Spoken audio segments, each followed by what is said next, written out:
video game show. It's a video game show. It's not a game show about videos. It's a video game show. Welcome to the GamerCast Network video game show. I'm your host, MC Fragslot, and this is episode number 22 for Friday, January 26, 2007. Let me introduce our panel of experts this week. Name your favorite coin-op game. Ivan. Gauntlet. Well, thank you, Robot Jim. Keith. Actually, it's this, like, turret game where you sit in it and you have to shoot the Nazis as they're storming the beach. Bob. I'm gonna need help with the name. It was Time something, and it had Time little Splitters, or Time Crisis. Time Crisis. Was that the one with the hexagonal little knob that you had to twist and aim your guy? And you kept getting progressively upgraded weaponry, and you could get your blasters to the point where they take up half the screen if you didn't die. Chad. Galaga. That's a good pick. Mine's close to Galaga. Mine was called Phoenix, which was kind of like Galaga, but it didn't have a joystick. It just had a left and right button and then a shield and shoot button. That was my favorite. This week in Uncle Gamer Radio, episode number 16, the guys get Rob Wright from TwitchGuru.com to talk about his experience at the CES. Check out Uncle Gamer Radio, number 16. And don't forget to check out Gamertag Radio episodes 82 and 83 at GamertagRadio.com. The sign-ups for the GamerCast Network Gears of War tournament end on February 9th. For more information, check out GamerCastNetwork.com/forums. Say, I found the game I was thinking. It was actually called Time Soldiers. Next topic. So, Ivan, you got a Wii. How is it? Long, stiff, hard? Yes, exactly. Quite small, green, little bowler hat, carries around a big bucket of gold. Does he have a pipe? No, strangely enough, no pipe. But a lot of marshmallows. My expectations were met in that it is a lot of fun to play if you have more than one person, but I didn't have so much fun by myself. So was it worth all the trouble trying to hunt it down? No, not at all. Really? I'm sorry to hear that. Well, what games have you played for the Wii? I have Wii Sports, which came with the Wii, and I bought the Rayman Rabid Rabbits and the WarioWare game. We played all three briefly. And I kicked his ass! And I kicked her ass. I kicked him. There was a dispute on the outcome. Yeah. The Wario game is only one player, so it's kind of one person playing while the other person watches. One person watches while the other one plays with their Wii. I know that game very well. So for people who were anticipating it, or people who are still hunting, is it something that they shouldn't pursue as aggressively anymore, or is it like a kind of disappointment, don't bother? It certainly wasn't worth the headache to try and get one, and that's kind of where Mary's story comes in. The gist of that was that one of her friends was looking for one for her kid, who's like 10 years old, went to a Toys R Us and said, I'm looking for a Wii. And they said, I'm sorry, we're out. And then she, kind of just in talking with the guy, said, well, my kid's been looking for one. We've been trying to get one for 3 weeks now. I really just want to get one for my son. And he said, oh, well, let me look in the back. And went into the back, came back, oh, we have one left. And she's like, what? And he's like, well, we have one in the back. I don't like to tell people that I have Wiis in stock. He doesn't like to sell product. Okay. Right, exactly. Because he thinks that they're going to just turn around and sell them on eBay. And she was kind of, taken aback and kind of pissed off, like, why would you do that? Yeah, no, it sounds like he wasn't being honest. He was probably saving it for one of the other employees or himself. And so now, okay, so Ivan, let's say I don't have any friends. And I only play video games by myself. Let's say. I know it's a big stretch for you, huh? So now, should I even bother buying the Wii, or should I just stick with an Xbox 360? If you don't have anyone to play multiplayer with, I don't know how fun it'll be. I played it a couple of times. I played it... even Zelda? Well, and that's the thing, is the only games I have are really designed for multiplayer. It's a lot of fun to play with 2 or more people. I don't know how fun it would be with the single-player games like Zelda. All right, so there you go, kids. Play with your Wii in groups. So, Bob, now, do you still want a Wii? So, no, it doesn't look like I want to buy one of these. Honestly, if like Bob, who's in the position where he has lots of friends, but none of them live anywhere near him... I would hold off on that lots part. Well, okay. You have at least 2 and 2 other people who will, at occasion, play video games with me, so... You have friends. You are not at least friend. Loner. Yeah, at least friend. Honestly, seriously, if it were just me and I had no friends and nobody to play with, I probably would not want to buy a Wii. I can see that, because like part of the charm is seeing your friends do ridiculous things with the remote. All reviews must finish with a score. How would you rate your Wii on a scale of 1 to 10? As a multiplayer device, it's probably an 8, 8.5. Okay. As a single-playing device, 5. Fair enough. Thank you. Next topic. So, Ivan, you have a 40-inch TV, but it's LCD, right? Indeed. When you first hooked up your Wii, how did it look? It did not look great, to tell you the truth. It's not a pretty thing. It looked okay, but there were some diagonal kind of lines that I don't know. What do you? I don't know. Draw a bunch of diagonal lines. There were veins, okay? Diagonal lines on my Wii that pulsated as I gyrated. No. There were some lines that moved up and down the screen, and so I did post to the forums since I am new to the Wii and said, has anyone else seen this problem? And I think Duff or somebody said, the best thing you can do is buy the component cables for the Wii. And the first thing I thought was, well, I have a pretty cool TV, but it only has 3 AV inputs, and the one component input is taken up by my 360, and I'm pretty sure the 360 will take better advantage of component cables than the Wii. I went out and I bought the S-Video cable for the Wii, and that helped a lot. It doesn't help the graphics, obviously, but it helped with the quality of the signal. Next topic. Are they full-size DVDs or are they the mini DVDs? The Wii games are actually full-size discs, but you can actually put a GameCube game, which is the smaller disc, you can put that into the slot too. Now, did the Wii just came with the remote and came with the nunchuck, but did it also come with the classic gamepad? Or is that separate? No, that's separate. Which, if you own a GameCube, you really don't need, because I actually have 3 Wavebirds and plugged in the Wavebird remote sensor thing, and it worked just fine. What'd you buy over their virtual console? There's really not a whole lot of great stuff out there, to tell you the truth. I bought something called Wario Woods, I think, because it sounded cool. Turns out to be a piece of crap. Right now they have like Mario Brothers and Super Mario Brothers, but I'm really kind of waiting for like Super Mario Brothers 2 and or 3. And it's laid out pretty cool. You can either view like games, all games at once, or you can view games by console. So I hope they release some kind of development kit to allow like fans to make games. Well, actually, Nintendo announced, I think today, that they're going to have arcade, like, how Xbox has independent game devs making games for it. So they're going to be doing the same thing with the Wii Online. Next topic. Next week, Vista's hitting retail, and shipping with Vista. Yeah, I got my pre-ordered. Oh, God. Okay, sorry. No, go ahead. So shipping with it is the new Games for Windows initiative, and this week in San Francisco, there was a Games for Windows launch event to give the press the first look at what is Games for Windows. What they were doing is that they were bringing the press in, they were giving them a little 15-minute song and dance at a art studio in San Francisco, and then they'd send them over to where they had third-party vendors who were releasing titles in 2007 that were going to be Games for Windows titles. And they also flew out some Games for Windows MVPs, which is how I got out there. It gives the impression to the press that a really hip happened in place, because MC Frag's there playing Hellgate London. You had your phone or set on your theme song the entire time, so you just walk around. Beep, beep, beep, beep, beep, boop, beep. What's up, guys? How you doing? Yeah, I'll be right over here. You might know me by my theme song. Well, the whole thing started out like a disaster, because it's like Chris and I landed in San Francisco airport like around the same time. So our plan was we would just call each other, go to the same like baggage claim, and then we would go get the rental car. But of course, 2 guys from Cleveland, like I'm used to like an airport that has like 1 terminal, very few people. Exactly. So I hit the ground and I called Chris and I'm like, okay, Chris, I'm going down to baggage claim, the United baggage claim. He's like, all right, I'll meet you down there.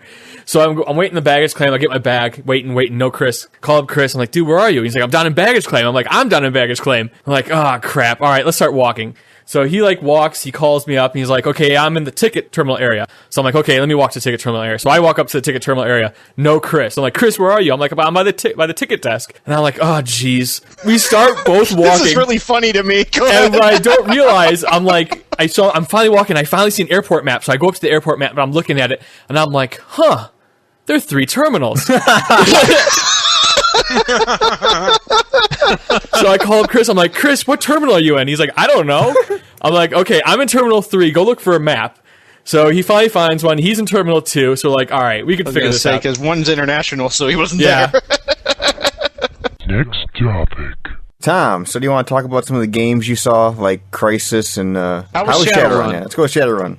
I knew nothing about Shadowrun until I got there, and that was the first kiosk I went to because I had wandered upstairs before the press got there, so it was a kind of an empty room.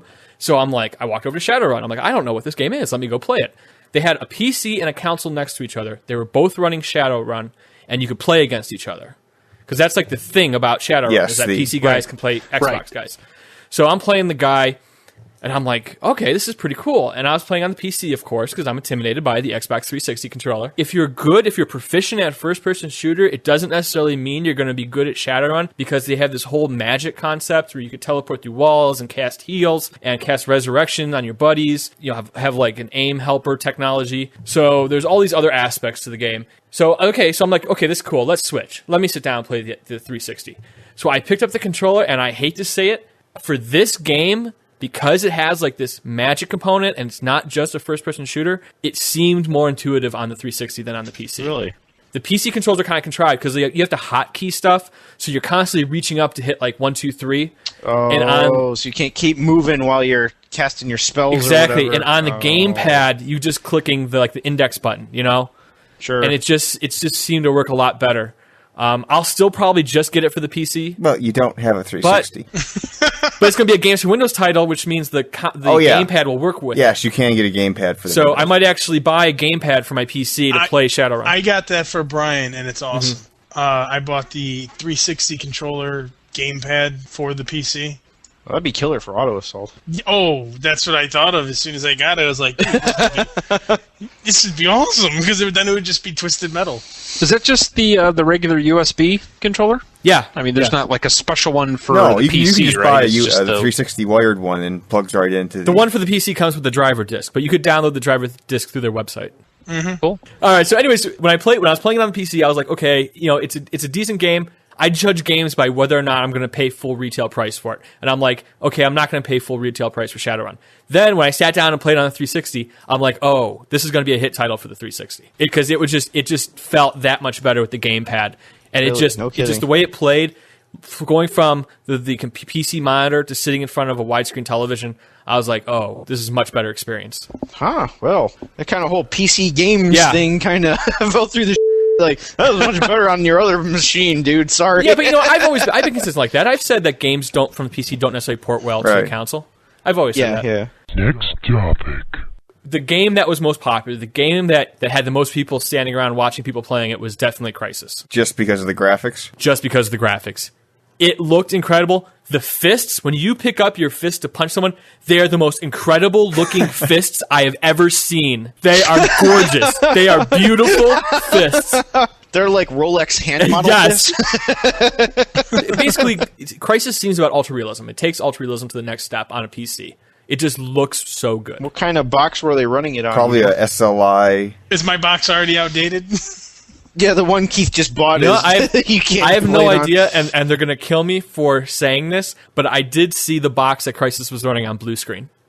And it was running Vista. Ooh. Yeah. Did you get some hands-on time to actually play? I did get some hands-on time to play Crysis. With the With fist. With the That's fists. nice fun. Well, what's really cool with the fists is you could walk... So you got some Yes. fisting I got time some in. fisting time. What's really cool is if you walk up to an enemy, you could grab them by the neck. Your character's super strong, and you could choke them out. Sweet. Yes. It's like Godfather. And their eyes roll in the back of their Wait, if head. you're super powerful, couldn't you rip their heads off or anything? You know. You could punch Nah, them across choking the them's more screen, fun. but yeah, you could choke them and then punch them across the screen. Ooh. Well, that's handy. Get it? That's handy. Next topic. Did you play Hellgate? I did play Hellgate London. Well, you guys know who Bill Roper is. He's the guy who made Diablo 2. He was the landlord Yeah. for Three's Company. Well, he was there, and he was showing off Hellgate London. Go on, Tom. And the game, it's kind of a third-person shooter, but you could scroll down into a first-person mode, so it's a first-person shooter. Okay. Other than that, it is very Diablo-like. So your equipment screen looks like the Diablo equipment screen. Enemies drop gold and randomly generated items like they do. Oh, rad. The areas are randomly generated like Diablo is. Do you have a skill right. tree? Do you have a skill tree? You have a skill tree, just like Diablo. All right, that's 3 out of 3. Ding, ding, ding. We have a winner. All right. Graphically, what's it look like? Is it nice looking, bad looking? Graphically, the art it's very dark. I mean, it's all kind of undead. What is it, gothic? Is it hellish, gothic? ghoulish. It's kind of techno-goth. You're using guns. It's like Shadowrun. It's setting, like correct? exactly. It's just like Shadowrun setting because there are swords, but you also have technology weapons. Okay. I have a video of it. I'm gonna put all the video up on the forums. Is it another post-apocalyptic, just try to survive game, or what's the deal? 2-sentence plot synopsis? I basically did a couple short quests, and the quests are very Diablo-like. Go get this item and bring it back to me. Go kill this guy and get experience. Right. And you start out, you have to get the leg for the boy with only one leg. Oh, Wirt the peg leg boy? Exactly. Yeah, but can you put it in a box and generate a cow level? I don't know. I should have asked him. I did ask Bill Roper what the model was going to be because Oh, the multiplayer, yes. is it going to be a pay-by-month MMO? And his answer was, he said it's not decided yet, and there is going to be a free multiplayer component to the game. But we are also trying to build an MMO infrastructure, and we're investing heavily in that. Because they generate millions and millions of dollars a year. So Why wouldn't they? But who's going to publish Hellgate, Tom? Do you know the publisher? EA. Oh my god, I was just going to say, if you tell me it's EA, I'm going to punch you in the Nope, it's esophagus. EA. EA picked up the rights a few months ago. Oh, well. I just threw up a little bit in my mouth. So what game is there now to look forward to? Next topic. Keep going, Tom. What else was there? Hook us up. Supreme Commander. Supreme Commander, yeah. Way back in the day, and Chad will remember this, like you were either a Total Annihilation fan, a StarCraft fan, or an Age of Empires fan. And like there was Pretty these much. 3 factions, and they were all very loyal. And like I did not like Total Annihilation at all. So I sit down by Supreme Commander, and one of their PR guys comes over and starts explaining the game to me. And he's like, all right, this is by Chris Taylor of Total Annihilation. And I'm just like, I don't like Total Annihilation. That's right. Be a dick. I like it. The whole idea behind Supreme Commander is you control this one main unit, and that one main unit goes out and builds and kind of manages everything. And there can be up to thousands of units on your team. And once you get going, it looks impossible to manage. But wait, when you try to manage it, though, don't they have like 2 screens? It has dual monitor support. They had it set up where there were dual monitors. They had 2 widescreen monitors.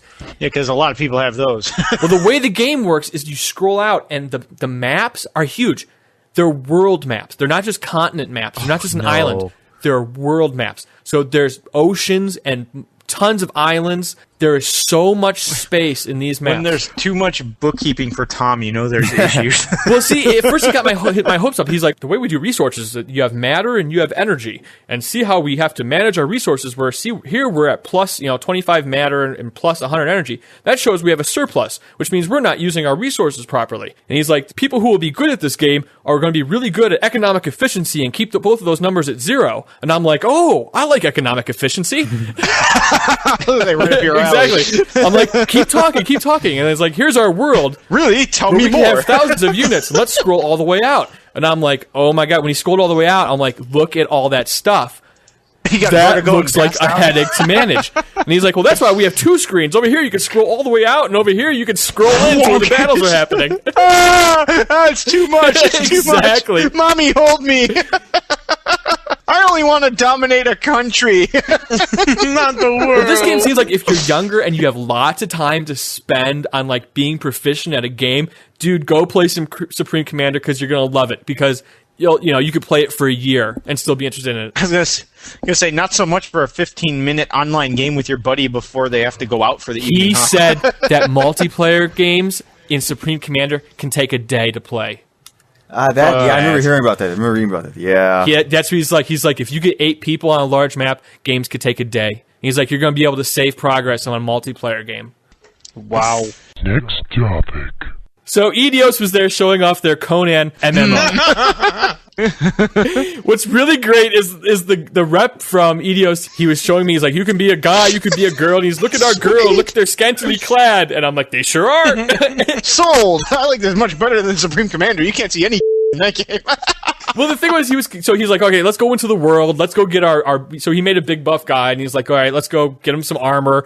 And it's like, I'm looking at this, and I'm like, yeah, it's pretty standard MMO. Look, there you go, you're hitting guys. And then he's talking about all this, the work they're doing to make it DirectX 10, and all this time they're gonna put into it. And I'm thinking to myself, And I want to tell him, I'm like, someone should tell him that World of Warcraft just came out with an expansion. Because nobody is going to buy this game. And I felt like responsibility. I'm like, I wonder if I should help save Etios, because this game, what I'm seeing right here, ain't going to take anyone away from World of Warcraft. Next topic. The one last thing, I did see Live for Vista, which is basically what they're calling Xbox Live, but over on the Windows side of things. Yay, another monthly fee. But they haven't figured out pricing yet. Everyone I asked... They're trying to figure out how to get blood from a stone. But the one question that nobody had a straight answer on was, how is pricing going to work on Vista Live? So I don't think they know yet. They probably really, really don't know. Yeah. Well, one of the things they also don't know is if, like, you own a 360 and you've already paid for a Live subscription, if you will get the PC, the Vista Live for free. That's up in the air. Like, if one yearly fee will get you both.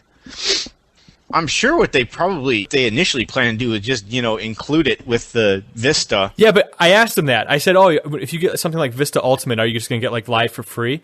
And they looked at each other and they're like, that's a good question. Like, they didn't think of that before. Awesome. But like I said, the widget set looks like the Xbox widget set. So if you've already on Xbox Live, you're going to feel very comfortable navigating through Live on Windows. I think that they will have both for one. Because there'll be a crazy nerd rage storm if it's not. No kidding. Next topic. Did you have fun? That's the biggest thing, though, Tom. I did. I got to hang out with Chris. That wasn't very enthusiastic or believable. I did. Well, I have one more funny story. Is like we're waiting for the other MVPs. Let's go walk down Market Street, see if we can find a place to eat. So we saw like a steak and seafood place. I'm like, let's go to that. So Chris is in his standard usual Chris wear, which involves the Superman sweatshirt. And I'm just dressed in my normal t-shirt and jeans. We go into this place, and it's not like a spectacular place or anything, but like there's a maitre d', and he's like, do you have a reservation? And we're like, no.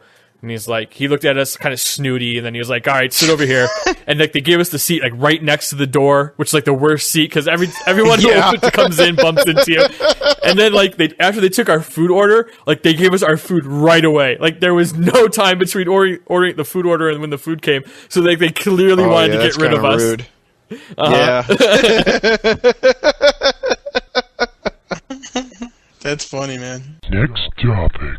Well, hey guys, it's almost time for the 10th Annual Interactive Achievement Awards, which is the video game industry's equivalent to the Oscars. The organization that oversees this is the Academy of Interactive Arts and Sciences. So they came out with their nominees for this year's... I don't even know what the awards are called. Anyone know what those awards are called? We'll just call them ham sandwiches. The hammies? Yeah, here are the 5 titles nominated for overall game of the year by the Academy of Interactive Arts and Sciences. These are pretty predictable. Yeah, Gears of War by Epic Games, Wii Sports by Nintendo, Legend of Zelda Twilight Princess by Nintendo, Guitar Hero 2 by Harmonix, and Elder Scroll Oblivion by Bethesda. And those are your 5 nominees for Game of the Year for 2006. Wii Sports? Is that really... Yeah, that's the only one that's kind of... I mean, Ivan, you've played Wii Sports. Would you call that a Game of the Year? Nope. If anything, it's like an interactive demo of the Wii. Yeah, that's how everyone described it, as a tech demo. So no PC games? Nope. Except Oblivion, technically. They do have a separate category just for PC games of the year. And the nominees are Elder Scroll Oblivion, Company of Heroes, Battlefield 2142, Prey, and Age of Empires 3. An expansion. Oh, yes, the expansion to Age of Empires 3. The big thing with this awards was that Gears of War basically appears almost in every category. Yeah, I mean, it's a fantastic game. You really can't fault it on any level. Except story. Who reads story? Like I said, you can't fault it on any level. Oh, wait, I just saw this category. The massively multiplayer game of the year. 4 nominees. Oh, this is ridiculous. EVE Online, Guild Wars Nightfall, Dungeons & Dragons Online, Stormreach, God. Auto Assault. So World of Warcraft isn't even on Well, there? that was 2 years ago. That would have been... Yeah, but I mean, they're still actively developing the game. I know, and that's stuff, an but- odd kind of category, because as long as people are paying for it, I wonder if it should be on there, not just the year that it was released. Hell yeah, it should. They'll probably give it to D&D Online just so they be, look, we got Game of the Year and games no one plays. I bet you they'll give it to Guild Wars Nightfall, because Guild War franchise sells more. Probably. I bet if you added up all of the players from all of those games, it wouldn't be a tenth of as many as play World of Warcraft. I doubt it. Next topic. eBay just announced that they are banning all sales of virtual items. So anything from World of Warcraft. And this is really going to piss off the Magic Online community, because that's how they do things. They sell cards through eBay because they have a trading bulletin board on their site. So, Oh, ugh. okay, so anyone who hasn't played Magic the Gathering Online, this is pretty much how the trading community works. They have kind of a bulletin board, and people will put up cards that they're quote-unquote selling. But in-game, the currency that people trade in-game are called tickets. Wizards of the Coast provides tickets to get into events. The traders on Magic the Gathering Online use tickets as currency to sell cards. So what happens is the traders will sell a bunch of cards, then they go on eBay, and each ticket's $1, by the way. And then they'll go on and they'll sell like 100 tickets for like $90. And that's how they make money. So that is going to completely like skew how Magic the Gathering Online, like the trading community works, if they can no longer sell those tickets over eBay. I'm really interested in seeing what happens if like trading either grinds to a halt or everyone just picks a new site and moves to a new site. eBay came out and explained that the reason that they're banning all the sale of all virtual goods is that they're concerned that you don't own the item that you're selling. So if you're selling like a sword or piece of armor from Diablo 2, they're claiming that you're not the rightful owner of that item. Blizzard's the rightful owner, and you can't sell it over their service. They had to get threatened with lawsuit or some kind of litigation for them to make a move like that. They must have been threatened with a lawsuit from like a big, like Blizzard or. You could have been. You know who has a competing service? Take a guess. Oh, Sony does. Sony has a competing service. I wonder with if EverQuest doesn't. Yeah, I wonder if they were suing them over like EverQuest items because now Sony has a service. I can't remember what they call it, but it's that allows their players to sell virtual items through a Sony service, and Sony takes a cut. They take a cut. 10% off the top or something along So that's our lines. culprit. I bet you Sony's the culprit. Probably it'd have to be somebody that big to put that much heat on eBay. But some people aren't taking the heat. Who's not taking the heat? You remember a couple of weeks ago we talked about the Koreans having The Korean gold farm. Oh yeah, the Korean parliament wanted to regulate or ban gold farming in Korea. They wanted to regulate virtual money, basically, or ban it outright. So the Koreans said, no, we're going to unionize. Korean gold farmers local 440. You gotta be kidding me. I want one of those old school poofball winter caps that all the union guys have that says Korean gold farmers local 440. Because that would be sweet. Well, no, they didn't unionize. What they did is they formed a trade association. When you form a trade association, what you do is you pull your money of all the companies that are part of the association and you hire a lobbyist. Then the lobbyist goes to the parliament and does what lobbyists do best. They wine and dine the parliamentarians, or whatever you call people who sit in the parliament. Although I found this really funny story in that this one World of Warcraft player tried his hand at gold farming. He wanted to see how long it would take him to actually, do gold farming. And he found he could actually make more money being a prostitute. For real. So he took his female character in World of Warcraft, went to an inn, stripped off all of her clothes, and offered other players a good time. And he surprisingly made a lot more money doing that than actually... Here was his quote. I was earning zilch when I played legitimately, but cyber whoring paid off in virtual dividends, assuming I could maintain a rate of 12 clients per hour. Wow, 12 people an hour? That's 5 minutes of John. Me love you, not quite long time, but sucky, good time. What would virtual prostitution be like in World of Warcraft? Well, it's like phone sex. You don't see anything over phone sex. It's all a bunch of dirty talk. From a dude. That's hot. I mean...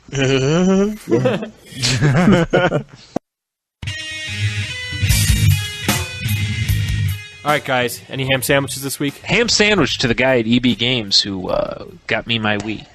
Ham sandwich to Jason from JustRPG.com and Karen from HeavenGames.com. They're the two Microsoft Games for Windows MVPs this week. And ham sandwich to good old Chris Palladino for getting us out there and back in one piece. Ham sandwich to Michael Wolf and the rest of the Microsoft PR guys for good times and good conversation. And there you have it. Episode number 22.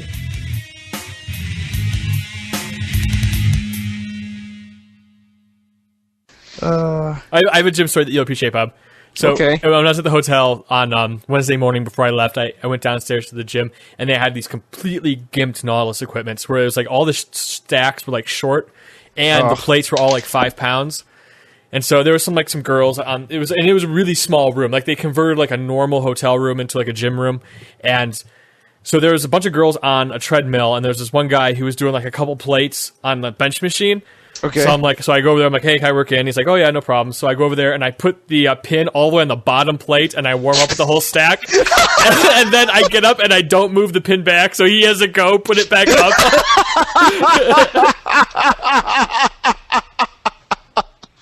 Sorry to emasculate you in front of the girls, but now no, I'm not. I am mighty. So that made me feel good. That was good stuff, man.